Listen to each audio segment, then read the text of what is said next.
Assalamualaikum warahmatullahi wabarakatuh.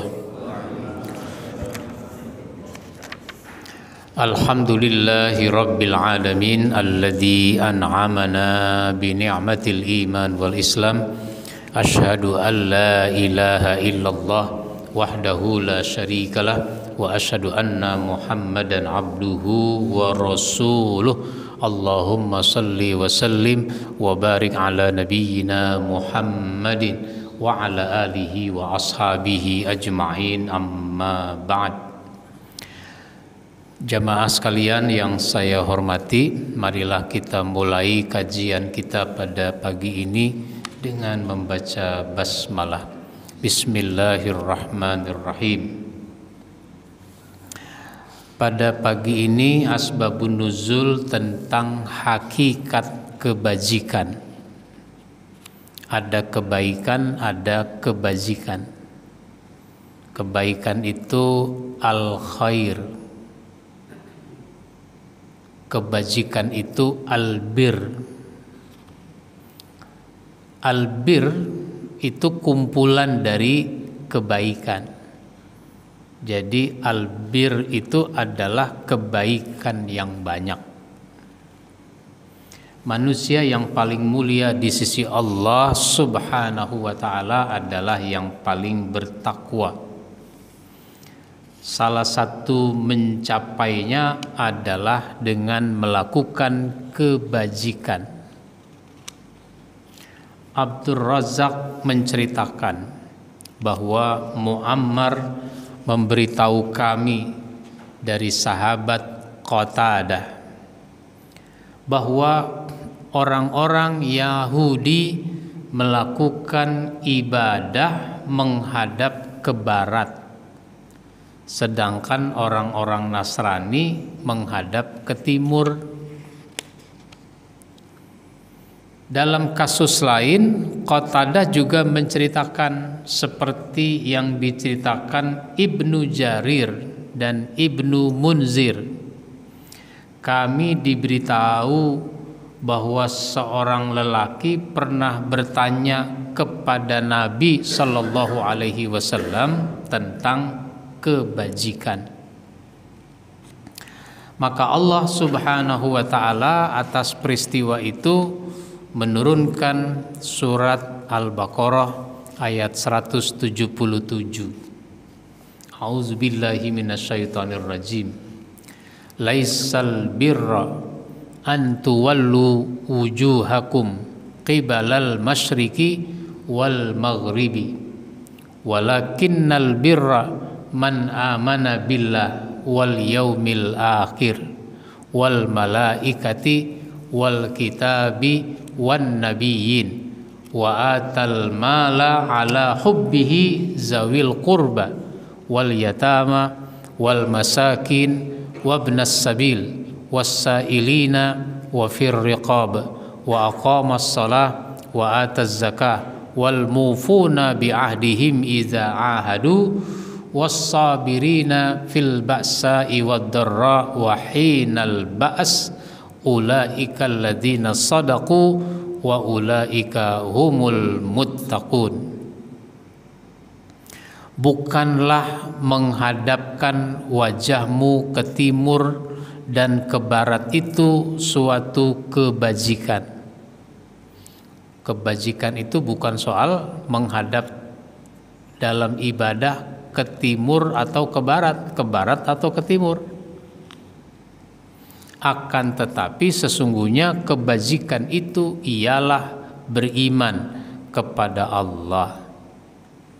Hari kemudian malaikat-malaikat, kitab-kitab, nabi-nabi, dan memberikan harta yang dicintainya kepada kerabatnya, anak-anak yatim, orang miskin, musafir, dan orang yang meminta-minta. Dan memerdekakan hamba sahaya, mendirikan sholat, menunaikan zakat, dan orang-orang yang menepati janjinya apabila berjanji, dan orang yang sabar dalam kesempitan, penderitaan, dan dalam peperangan. Itulah orang-orang yang benar imannya dan itulah orang yang bertakwa. Maka pelajaran yang kita ambil dari cerita dan ayat ini adalah pertama, ukuran kebaikan atau kebajikan seseorang tidak diukur dari kemana ia menghadap dalam ibadah, bukan soal timur atau soal barat. Tapi seseorang disebut baik dari sisi apakah ia beriman kepada Allah dan melakukan amal soleh apa tidak. Dulu Nabi sholat waktu di Mekah itu menghadap dua kiblat sekaligus, menghadap dua kiblat. Dulu kan kiblat pertamanya ke Masjidil Aqsa, kemudian karena sholatnya di Mekah menghadap Ka'bah. Kalau sholat menghadap Ka'bah itu kan bisa di sebelah mana saja, bisa ke arah mana saja kalau di Ka'bah.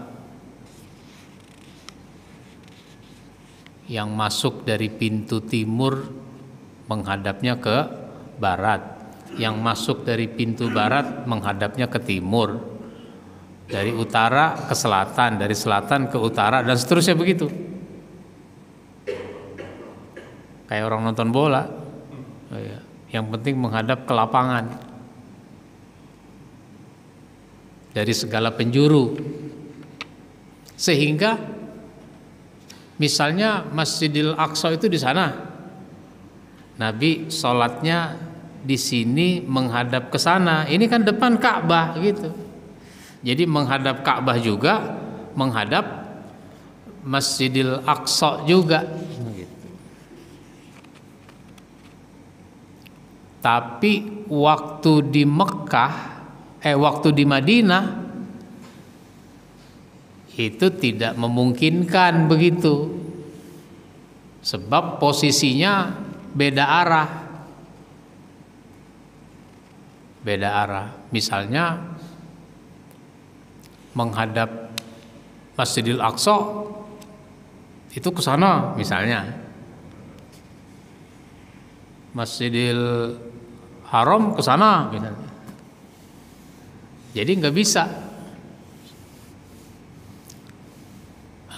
Nabi itu ingin agar sholat menghadap Ka'bah, sehingga ada saat-saat Nabi itu melihat ke arah langit, berharap agar Allah mengubah arah kiblat ke arah Ka'bah.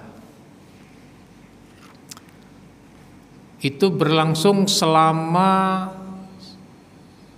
17 bulan, 1,5 tahun lebih sebulan. Harapan Nabi itu sholat bisa menghadap Ka'bah, sampai akhirnya Allah mengabulkan keinginan itu, sehingga Nabi lagi sholat 2 rakaat menghadap ke sana, gitu. 2 rakaat lagi menghadap ke Ka'bah, sehingga tempat Nabi sholat itu kemudian diabadikan dengan nama Masjid Qiblatain, Masjid 2 kiblat. Karena dulu Rasulullah sholat dalam satu sholat 2 rakaat menghadap ke sana, ke arah Masjidil Aqsa, kemudian 2 rakaat lagi menghadap ke Ka'bah.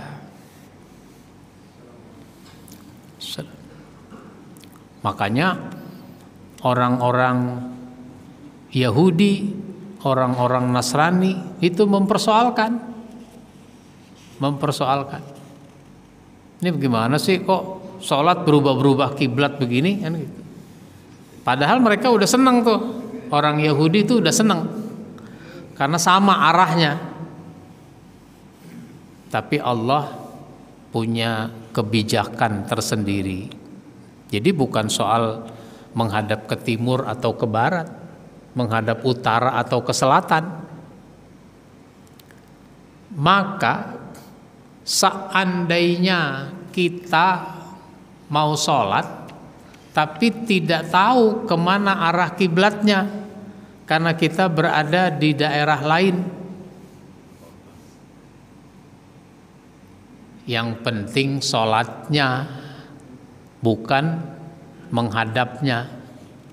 Niatnya menghadap kiblat, meskipun sholatnya tidak menghadap kiblat karena nggak tahu. Umpama orang nanya, lu kenapa kagak sholat? Habis gua nggak tahu di sini tuh menghadap kemana sholatnya. Daripada salah, mendingan gua nggak sholat kan gitu. Misalnya ada orang ngomong begitu. Ya, mendingan sholat, bukan soal menghadap kemana. Kalau sekarang sih udah nggak punya alasan begitu. Kalau nggak tahu ya tinggal buka HP. Sudah ada tuh di situ aplikasi kemana menghadap kiblat. Atau kita tahu ini bukan menghadap kiblat, tapi karena tidak memungkinkan, ya nggak apa-apa, nggak memungkinkan. Misalnya sholatnya di kereta, di bis, di pesawat, kan ada saat-saat orang harus melaksanakan sholat meskipun bukan di tempatnya, lagi di pesawat. Gak usah mempersoalkan, bisa jadi malah menghadapnya ke timur. Misal saya mau berdakwah ke Papua,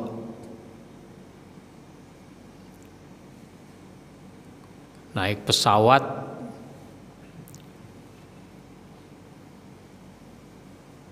setengah malam. Kalau mau ke Papua itu sering jadwal penerbangan itu tengah malam.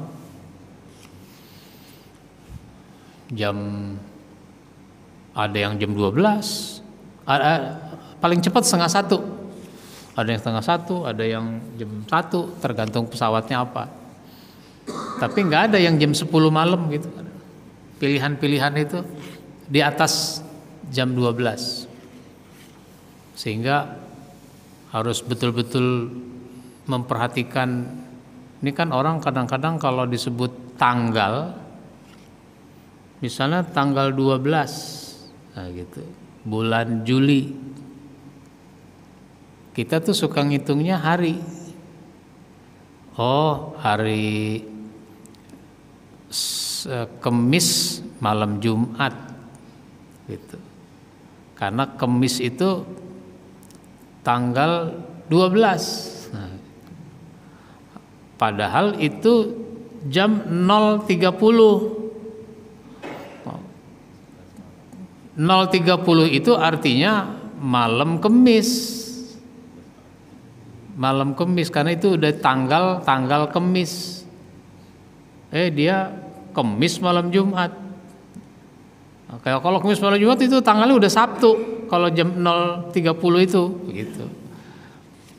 Kalau nggak memperhatikan itu bisa salah datang dia.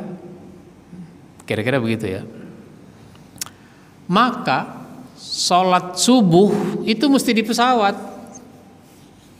Sholat subuhnya mesti di pesawat. Menghadap kemana itu kalau ke Papua? Menghadap ke timur tuh pesawat. Maka saya harus siap-siap untuk sholat di pesawat, sholat subuhnya. Saya sedapat mungkin tidak tayamum. Siapin aja air, dituangin dikit ke tangan ini, usap muka, tuangin lagi, usap muka gitu. Yang penting basah. Karena kita wudu boleh pakai embun kan. Seandainya lagi kemarau nggak ada air, masih ada embun kalau subuh di pohon. di rumput. Cuma sekarang pohonnya nggak ada, rumputnya nggak ada. Nah gitu. Di daun pisang tuh ada, daun tales ada, air itu. Tinggal diusap, basah tangan kita, wudu. Gitu.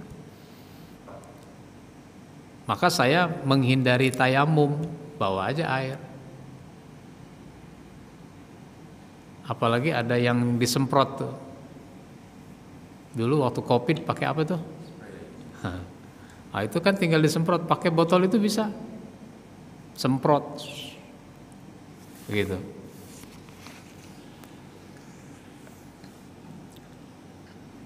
Salat. Kita tahu ini bukan menghadap kiblat, yang penting salatnya. Bahkan ada salat namanya salat khauf. Apa salat khauf? Nah, khauf itu takut. Salat yang dilakukan dalam situasi perang. Dalam situasi perang. Kalau musuh diperkirakan menghadap, adanya di sebelah selatan, musuh di sebelah selatan, dan kita harus selalu standby, siaga meskipun lagi sholat, maka sholatnya menghadap ke selatan. Kalau musuh menyerang dari arah selatan, itu sudah siaga, udah siap. Kalau musuh adanya di utara, sholat menghadap ke utara. Itu sholat khauf. Berjamaah. Tuh, lagi perang aja berjamaah. Gitu. Lagi perang berjamaah. Ini lagi kondangan nggak berjamaah. Iya, padahal kondangannya di masjid. Di aula masjid. Lagi perang saja tetap berjamaah sholat tuh. Apalagi dalam situasi biasa. Nah ini.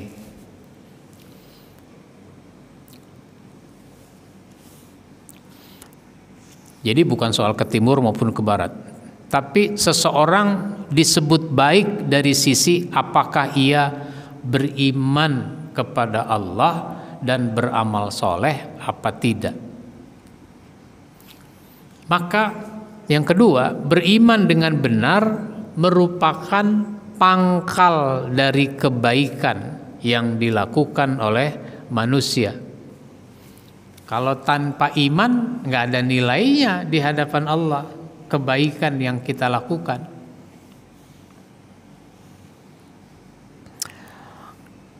Kebajikan atau albir adalah himpunan dari kebaikan, al-khair, yang meliputi nilai-nilai luhur rohani dan akhlak yang baik, serta segala yang lahir dari keduanya, berupa amal soleh yang mendekatkan seorang hamba kepada Allah Subhanahu wa ta'ala. Begitu yang dinyatakan oleh Profesor Dr. Muhammad Shaltut, seorang ulama dari Mesir. Muhammad Shaltut itu menulis tafsir yang sistematis, yang menarik. Apa saja itu bentuk-bentuk kebajikannya? Yaitu pertama, beriman. Kepada siapa beriman? Man amana billah wal yaumil akhir. Beriman kepada Allah dan kepada hari akhir. Ini dirangkai penyebutannya, iman pada Allah, iman pada hari akhir. Dalam hadis juga disebutkan begitu, dirangkai penyebutannya. Man kana yu'minu billah wal yaumil akhir falyakul khairan aw liyasmut. Siapa beriman kepada Allah dan kepada hari akhir, hendaklah dia ngomong yang baik. Sebab dari iman itu nanti akan melahirkan akhlak yang mulia. Seperti berbicara yang baik atau diam. Menghormati tamu, menghormati tetangga, dan seterusnya. Maka penting beriman kepada Allah dan kepada hari akhir. Wal malaikati, beriman kepada para malaikat. Imani malaikat. Malaikat itu jumlahnya sangat banyak. Cuma dikelompokkan menjadi 10 malaikat itu. Malaikat mau banyak sekali. Yang turun waktu perang Badar aja 1000 malaikat. Setiap orang didampingi oleh malaikat. Raqib dan Atid itu namanya. Tapi setiap orang dapat pengawalan dari malaikat. Kan berarti sebanyak orang. Malaikat itu penting, rukun iman itu dibahas, dikaji kembali dengan segala hikmah yang terkandung di dalamnya. Kan kalau orang misalnya percaya ada malaikat yang mencatat perbuatan manusia, itu kan membuat manusia menjadi hati-hati. Jangan sampai dia berbuat yang tidak baik lalu dicatat oleh malaikat, atau dia sebenarnya melakukan kebaikan tapi nggak kecatat, nggak dicatat, atau udah dicatat tapi dihapus lagi karena riya. Itu kan bisa hilang nilainya, dihapus. Atau melakukan kebaikan, ibadah, tapi bukan waktunya, itu bisa nggak kecatat itu. Contohnya apa? Misalnya sholat Jumat, kita datang untuk ibadah Jumat. Ibadah Jumat baik kan? Baik. Tapi kalau datangnya khotib udah naik mimbar, malaikat udah nggak nyatet. Datangnya khutbah udah 5 menit, 10 menit, itu dia nggak kecatat itu. Bahkan ada orang baru nyampe ke masjid ketika saya sudah selesai berkhutbah. Innallaha ya'muru bil adli wal ihsan wa ita'izil qurba. Dia baru datang tuh. Udah baru datang nggak langsung masuk. Tapi dia wudu dulu. Berwudu dulu. Itu saya pernah mendengar radio Asy-Syafi'iyah. Ada ustadz ceramah di radio itu, kemudian ada tanya jawab lewat telepon. Udah lama gitu. Itu pertanyaannya, Pak Ustadz, kalau hari Jumat mau sholat Jumat tayamum boleh apa enggak Pak Ustadz? Lah ustadznya heran, emang di masjid itu kagak ada air? Kok nanya tayamum boleh apa enggak? Bukan enggak ada air Pak Ustadz. Ini jamaah baru datang ketika khutbah udah selesai. Ya kalau khutbah selesai iqomat. Sementara antrian di tempat wudhu masih banyak tuh orang. Kalau nungguin antrian ini udah ketinggalan tuh sholat Jumat. Makanya ada saat saya khutbah itu saya ulur-ulur. Saya panjangin lagi, saya tambahin lagi. Padahal udah selesai mestinya. Materinya udah selesai khutbah itu. Tapi saya perpanjang lagi. Kenapa? Saya lihat nih orang antrian masih panjang wudhu tuh. Di kantor-kantor terutama tuh. Ternyata di masjid masyarakat juga sama. Selesai khutbah orang baru datang. Ini malaikat nggak nyatet. Karena malaikat itu kalau hari Jumat dia berdiri di pintu-pintu masjid, siapa yang masuk dicatat sesuai dengan tingkatan pahalanya. Tapi kalau khotib udah naik mimbar, malaikat itu tidak lagi mencatat siapa yang datang sesudah itu. Kenapa? Yastami'una dzikra. Karena malaikat itu mau mendengarkan az-zikra. Khutbah itu disebut az-zikr, zikir. Makanya ya ayyuhalladzina amanu iza nudiya lis-shalah mi yaumil jumu'ah fas'au ila zikrillah. Itu dia. Apabila kamu diseru untuk sholat pada hari Jumat, bersegeralah kepada zikir kepada Allah. Itu maksudnya bersegeralah mendengarkan khutbah. Jangan terlambat mendengarkan khutbah. Dan esensi ibadah Jumat itu pada khutbah. Bisa nggak sholat Jumat tanpa khutbah? Nah, nggak bisa.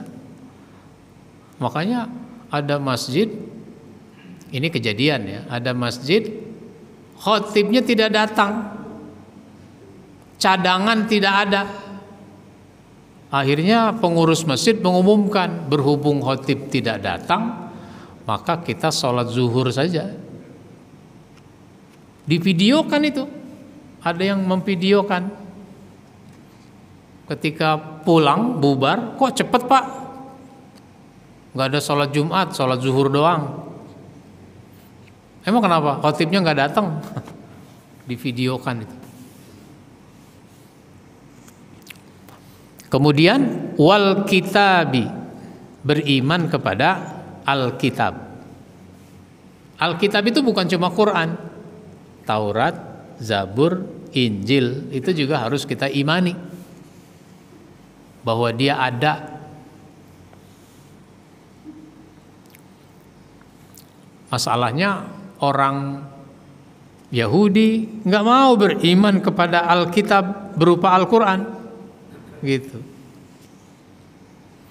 Terus wan nabiyyin, beriman kepada nabi-nabi. Semua nabi harus kita imani. Makanya mendustakan satu nabi itu sama dengan mendustakan semua nabi. Sehingga di dalam Quran itu disebutkan kazzabat qaumu nuhinil mursalin. Kaum Nuh mendustakan para rasul.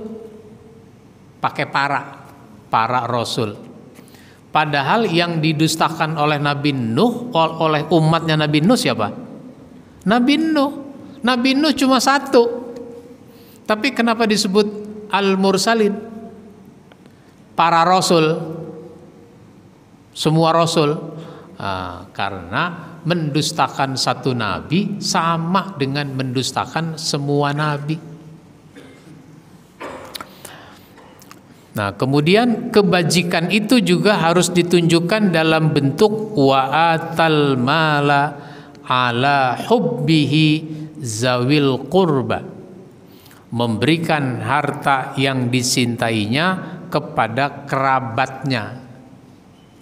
Kepada kerabat, kepada keluarga besar, kepada famili-famili. Itu berikan harta yang kita cintai, yang kita suka kepada kerabat. Yang bukan tanggung jawab kita langsung. Ya misalnya encing, encang, itu bukan tanggung jawab kita langsung. Sepupu dan seterusnya, keluarga besar. Kalau mereka membutuhkan bantuan, bantu. Bahkan orang butuh bantuan itu tidak selalu ngomong, bantuin gua dong, nggak selalu ngomong begitu. Udah tahu dia orang susah, ya udah nggak usah pakai dia ngomong, bagi aja. Kok saudara susah nggak dibagi? Dia nggak ngomong-ngomong, nggak minta, ya jangan nunggu diminta, bagi aja. Terus wal yatama, berbagi kepada anak yatim. Yatim itu dari kata yutmun. Yutmun itu artinya kesendirian. Anak yatim adalah anak yang ditinggal mati oleh bapaknya yang selama ini menanggung kehidupannya, sehingga dia seolah-olah jadi sendirian. Istilah peribahasa kita bagaikan itik kehilangan induk. Nah, kalau itik ayam itu emang ibunya yang bertanggung jawab. Ada nggak ayam jago membimbing itiknya, ayo nyari makan, ada nggak? Nggak ada. Yang ngajak nyari makan siapa? Itu induknya, emaknya. Ini kadang-kadang bapak kayak ayam jago tuh, kagak mau bertanggung jawab sama anak.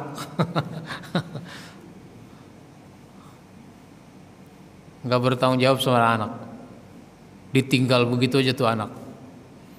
Apalagi kalau bercerai. Kalau bercerai, anak ikut ibunya, bapaknya nggak bertanggung jawab, pergi begitu aja sudah, kawin lagi dia. Sehingga yang berjibaku membesarkan anak itu adalah ibunya. Oh, itu dosa bapaknya, itu zolim bapaknya itu, karena tidak bertanggung jawab pada anak. Yang nyari duit itu bapak. Istri masih sifatnya membantuin, karena mungkin suami dapatnya nggak cukup, kebutuhannya banyak gitu. Apalagi orang sekarang kebutuhannya banyak. Kalau dulu mah orang kebutuhannya cuma 3: sandang, pangan, papan. Cuma 3 kebutuhannya. Sandang, apa sandang? Pakaian. Dulu mah nggak banyak-banyak orang punya pakaian, 2 potong, 3 potong gitu kan. Membelinya lebaran doang. Makanya ada baju baru lebaran.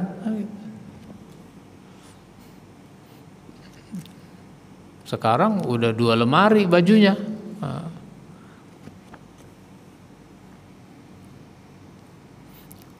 Begitu. Maka anak yatim diperhatikan. Kalau anak yatim diperhatikan, anak yatim itu senang.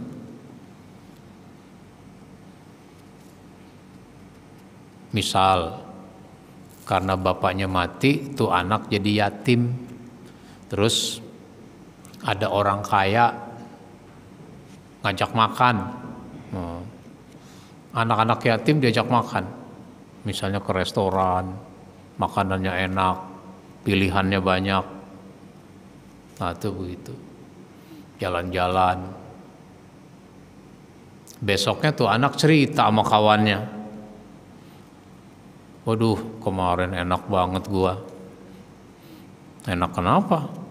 Gua diajak makan sama orang kaya. Waduh, tuh makanan belum pernah tuh gua makan. Belum pernah gua lihat. Enak. Emang kenapa lu diajak makan sama orang kaya? Lah gua kan anak yatim. Jadi yang diajak anak yatim doang tuh, banyak anak yatim.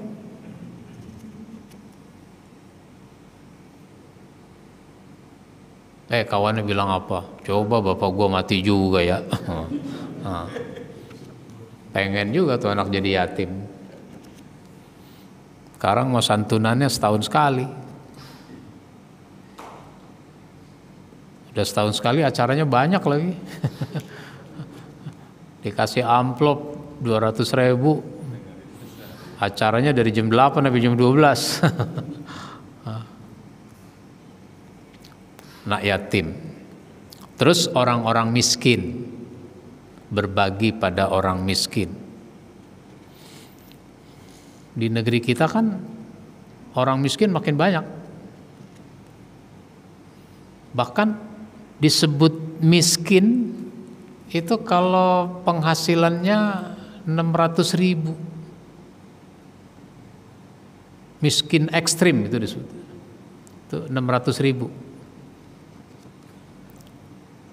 Padahal kalau pendapatan di bawah UMR itu udah kategori miskin karena dia nggak bisa memenuhi kebutuhan. Kan UMR itu kebutuhan minimal kan, upah minimum. Kita kan suka ngambil yang minimum itu, ngasih upahnya minimum.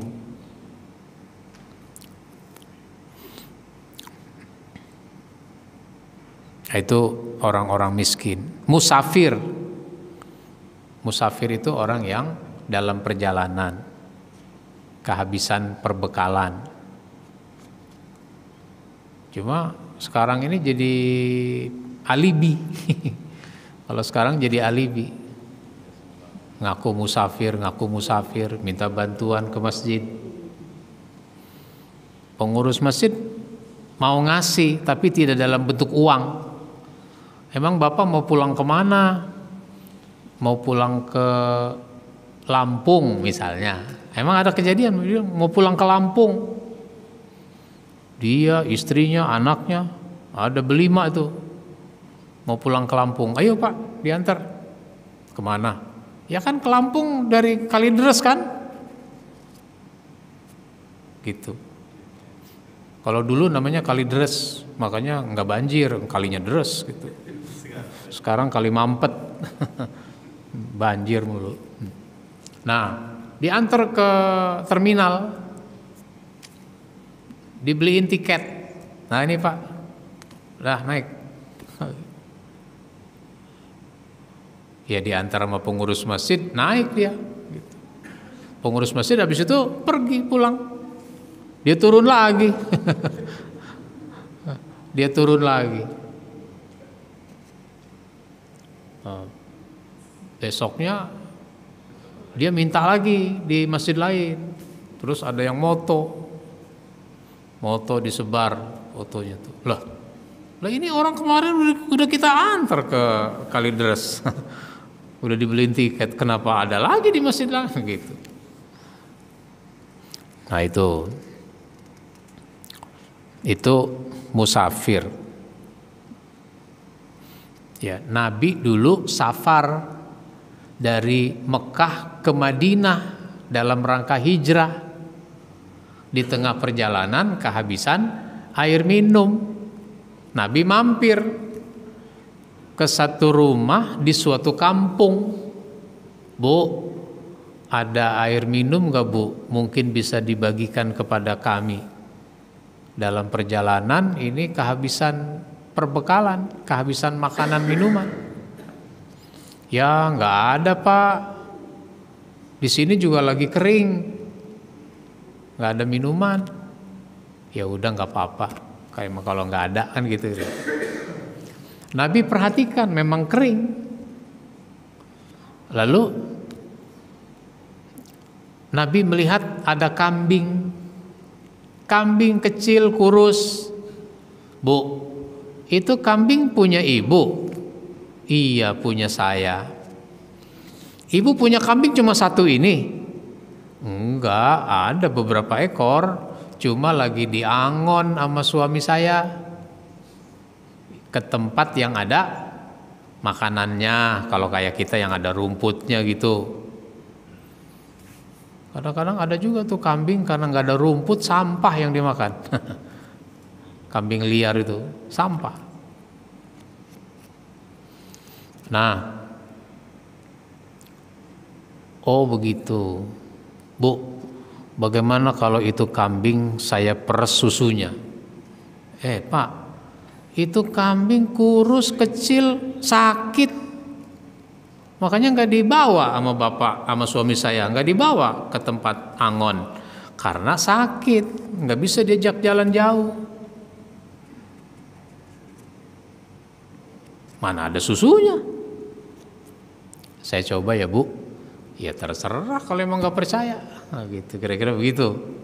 Nabi dekati itu kambing, diusap-usap, diurut-urut gitu. Terus diperes, keluar air susunya tuh. Bu, ambil baskom bu. Oh itu, bukan gelas.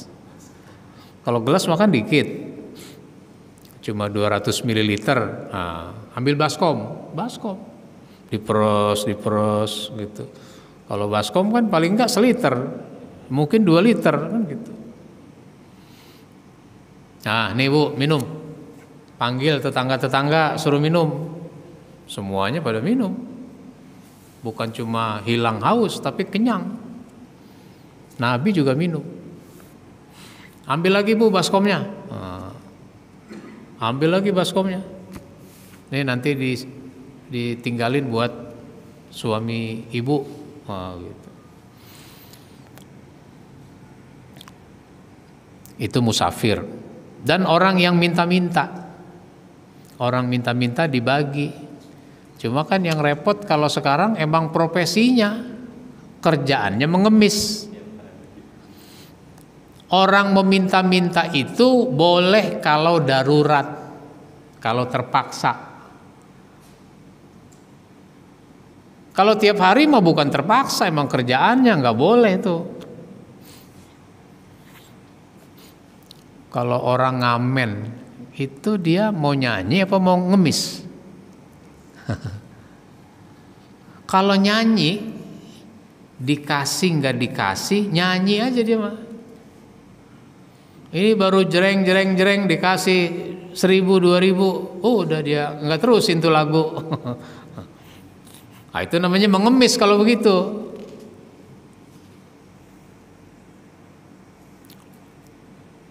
Terus memerdekakan hamba sahaya, budak. Memerdekakan budak. Makanya Abu Bakar itu mengambil uangnya yang banyak, dibebaskan itu budak dengan cara ditebus.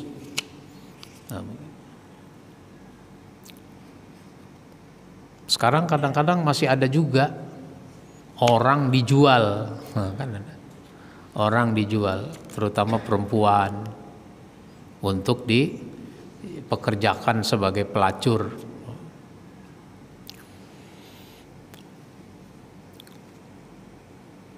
Lalu mendirikan sholat, bukan mengerjakan sholat, mendirikan sholat.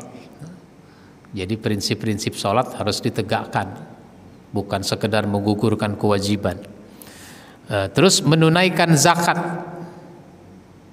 bayar zakat, termasuk infak dan sedekah. Terus orang yang menepati janji apabila berjanji, kalau janji ditepati. Jangan bisa janji tapi sekedar mau menyenangkan orang yang dijanjikan. Niat menepati mah enggak boleh begitu. Termasuk janji orang tua kepada anaknya. Kamu belajar yang rajin supaya nilai kamu bagus. Nanti kan kalau terima rapot libur. Nah, nanti kalau udah libur kita jalan-jalan. Jalan-jalan kemana Pak? Kamu maunya kemana? Saya maunya ke puncak Pak. Oh iya, nanti kita jalan-jalan ke puncak. Kata anak yang satu, kalau saya ke pantai Pak. Iya, kita ke pantai. Nggak tahu bagaimana ceritanya ke puncak juga, ke pantai juga. Karena beda arah. Itu sekedar janji, tapi nggak dipenuhi. Wah itu nggak boleh begitu. dan orang yang sabar dalam kesempitan, penderitaan, dan dalam peperangan. Ya, kita sih belum ngerasain bagaimana kita berada dalam kesempitan, dalam penderitaan, dalam situasi perang. Orang-orang Palestina di Gaza ya sangat berat. Sangat berat. Penderitaan yang sangat berat. Mereka itulah orang-orang yang benar imannya, dan mereka itulah orang-orang yang bertakwa. Baik, saya persilahkan yang mau menyampaikan tanggapan, pertanyaan. Ya, silakan.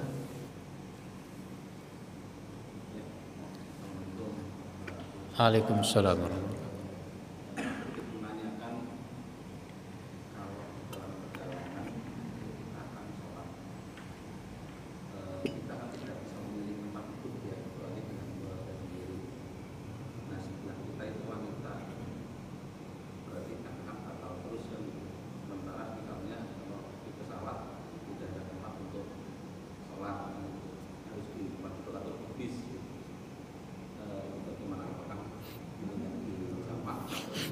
Ya. Ya. Kalau zuhur asar itu kan bisa dijamak. Maghrib isya kan bisa dijamak. Tapi kalau subuh ya mau nggak ada pilihan. Kalau kita naik bis umum, nanti juga dia mampir di rest area, di restoran, dia mampir. Dia udah punya tempat itu buat mampir, karena dia udah kerjasama, bis itu udah kerjasama dengan restoran, mampir situ. Nanti orang-orang yang jadi penumpang makan di situ, sopir kenek makan juga di situ, gratis. Kali gratis, saya nggak tahu. Begitu Pak. Maka kalau di pesawat nggak punya pilihan di tempat itu, di tempat kita duduk, ya sebelahnya perempuan nggak apa-apa. Iya. Seandainya, ya jangan senggol-senggolan lagi sholat. Iya. Seandainya tersenggol, itu namanya tersenggol kan nggak sengaja ya. Iya. Toh kita memakai pakaian yang tidak langsung kena kulit. Makanya saya boleh dibilang hampir tidak menggunakan baju lengan pendek. Saya selalu pakai baju lengan panjang. Gitu. Baik. Jadi itu enggak membatalkan kalau kena pakaian, nggak langsung ke kulit. Ya meskipun itu juga ada perdebatan, ada perbedaan pendapat, menyentuh perempuan itu batal apa tidak. Itu soal perbedaan dalam fikih. Ada yang bilang batal, ada yang bilang tidak. Karena ayat yang berkaitan dengan habis menyentuh perempuan sehingga harus mandi atau wudu, itu dipahami sebagai bersenggama. Ya, habis bersenggama dengan istri tidak ada air, maka orang boleh tayamum. Baik tayamum konteksnya wudu maupun tayamum dalam konteks mandi. Kalau nggak ada air, mandi dalam bentuk tayamum. Begitu Pak. Baik, ada lagi?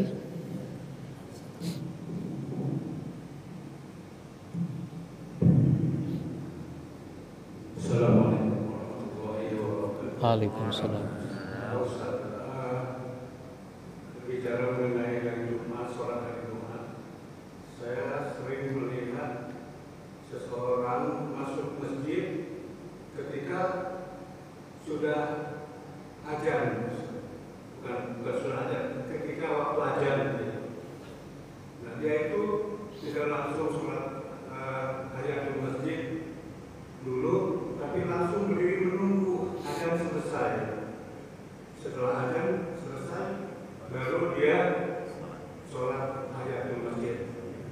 Ada seorang ustaz yang mengatakan, kenapa harus menunggu sampai azan selesai? Langsung aja begitu masuk masjid. Kalau sedang dilaksanakan azan, langsung saja sholat tahiyatul masjid. Karena sholat tahiyatul masjid itu boleh dikatakan sunnah.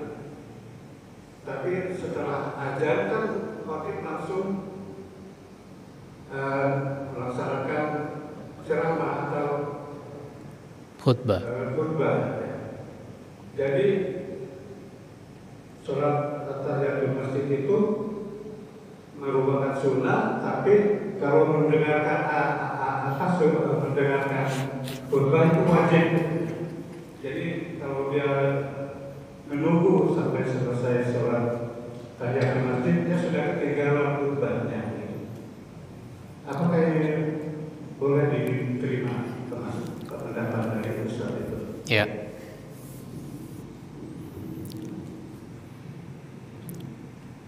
Jawabannya datangnya sebelum sebelum azan. Mestinya datang paling lambat 5 menit sebelum azan. Karena azan itu khatib udah naik mimbar. Jadi saya selalu mengingatkan, sering mengingatkan dalam khutbah-khutbah, datang paling lambat 5 menit sebelum khatib naik mimbar. Dan itu dengan catatan yang paling kecil, seperti orang berkurban dengan telur. Padahal tidak ada Idul Adha orang berkurban dengan telur, dengan ayam. Nah, terlepas dari soal itu, ketika orang datang azan berkumandang, dia juga harus menghormati azan, dia juga harus menjawab kalimat-kalimat dalam azan. Kalau dia sholat, dia nggak bisa menjawab, kecuali dia udah dapat 1 rakaat baru azan. Nah, terus Nabi lagi berkhutbah. Ini kasuistik. Jarang-jarang ada sahabat yang datang terlambat. Ini kasuistik namanya. Nabi lagi berkhutbah, ada yang baru datang. Jarang-jarang itu tadi saya bilang. Kalau kita makan tiap Jumat, emang dia datangnya begitu, nungguin azan. Padahal habis azan udah langsung khutbah. Ya, kecuali yang masjid azannya 2 kali. Ya, kan ada azan sekali, ada azan 2 kali. Nah, maka Nabi lagi khutbah, ada yang baru masuk, langsung duduk. Nabi tanya, udah sholat kamu? Belum. Sholatlah 2 rakaat. Nah, apa artinya? Khutbah lagi berlangsung, boleh dia sholat 2 rakaat. Maksudnya adalah sholat tahiyatul masjid. Tahiyatul masjid. Ini kadang-kadang di masjid itu azannya sekali. Ini jamaah di kampungnya azan 2 kali. Biasanya kalau habis azan ada sholat sunat. Lah kalau yang azan sekali, habis azan langsung khutbah. Habis azan dia berdiri untuk sholat sunat itu. Nah, ini yang tidak boleh nih. Karena itu sholat sunat yang disebut qobliyah itu, qobliyah Jumat. Yang Nabi suruh sholat itu sholat tahiyatul masjid. Meskipun nggak disebutkan dalam hadis itu sholat apa, tapi ya jelas maksudnya tahiyatul masjid. Jadi saat khutbah sedang berlangsung, sholat yang boleh dilakukan cuma tahiyatul masjid bagi orang yang datangnya terlambat. Sekali lagi itu kasuistik, jangan jadi kebiasaan. Iya, tiap Jumat orang terlambat. Selama ini sih kita nggak pernah negur ya sebagai pengurus masjid, nggak pernah nanya. Saya sebagai khotib, saya tegur, saya ingatkan lagi. Begitu Pak. Jadi boleh sholat tahiyatul masjid pada saat khutbah sedang berlangsung. Gak usah dipeta kompli, itu kan sunat, ini kan wajib, gak usah dipeta kompli begitu. Yang penting Nabi membolehkan. Baik.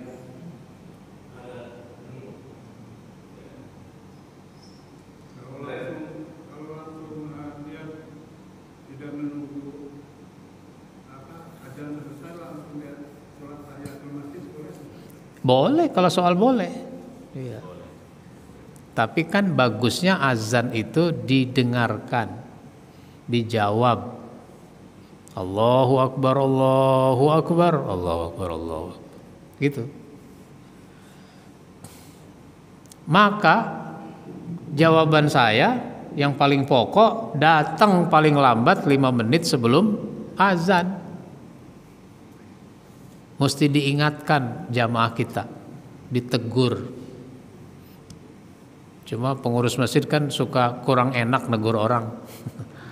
Nanti dia tersinggung, nanti dia marah gitu. Kalau nggak mau negur, habis sholat Jumat orang bubar, kasih amplop. Kasih amplop. Biasanya kalau ngasih amplop buat apa? Minta sumbangan. Nah, ini tulisannya bukan minta sumbangan.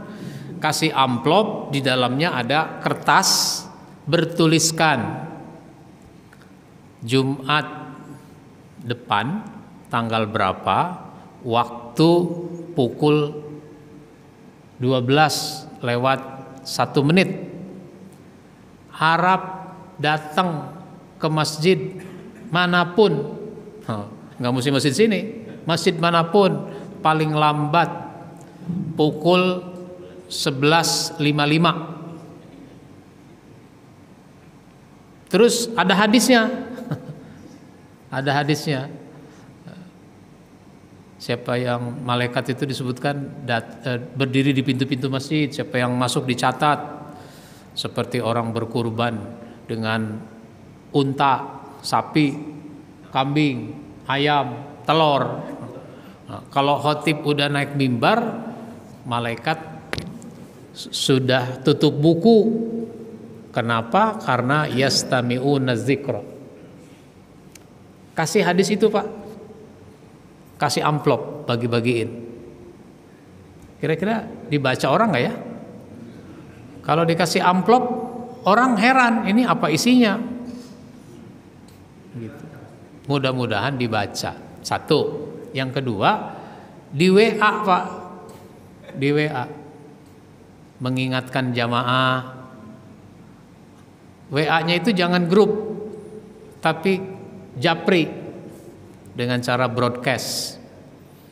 Waktu Jumat hari ini pukul 12:05. Harap datang ke masjid paling lambat jam 12. Gitu. Ini hadisnya. Jangan sampai kita ibadah Jumat udah bertahun-tahun, udah puluhan tahun, tapi nggak ada catatannya di buku malaikat. Datangnya telat melulu. Nah begitu Pak. Baik, ada lagi? Ya.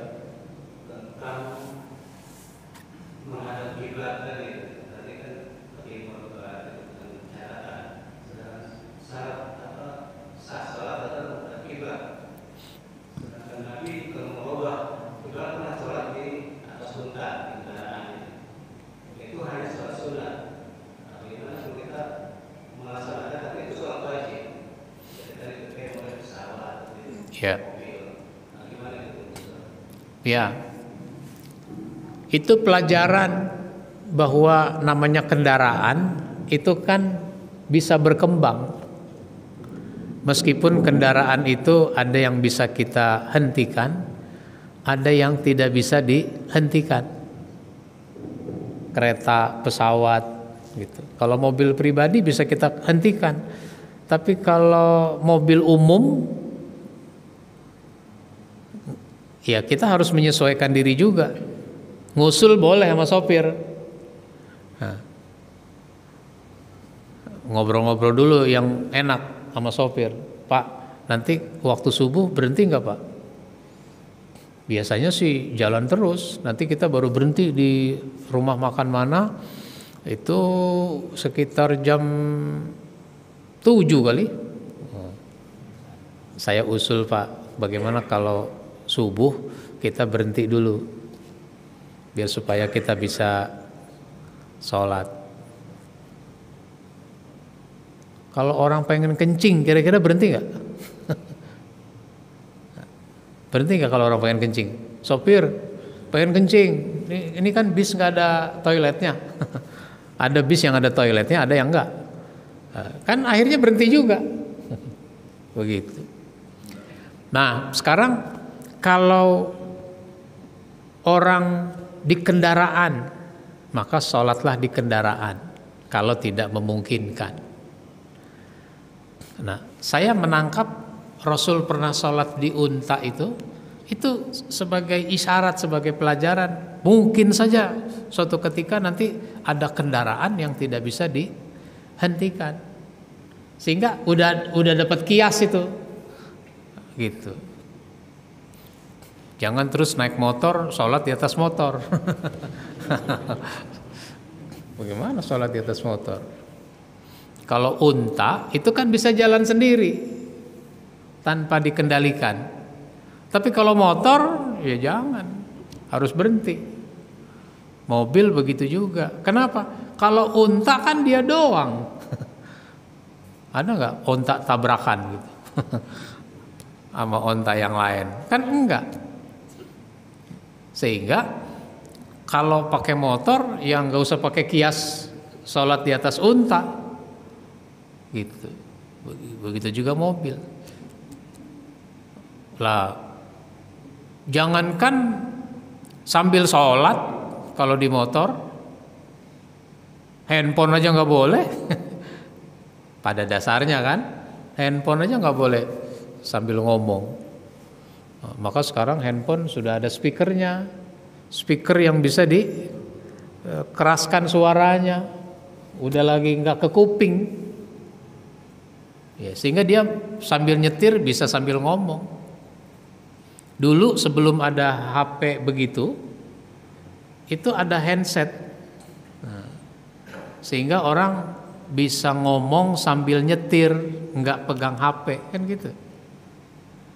Nah, sekarang udah ada speaker keluar. Jadi dudukkan persoalannya dengan baik. Baik begitu Pak.